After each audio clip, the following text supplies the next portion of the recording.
Hello everyone, to load IP camera in NSCaster X1, click on this icon and select IP camera.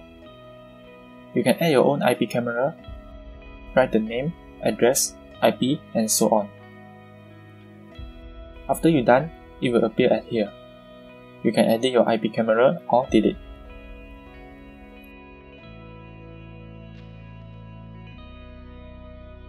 Select the IP camera and you can control the IP camera by clicking this button. You can move around the camera, zoom in and out.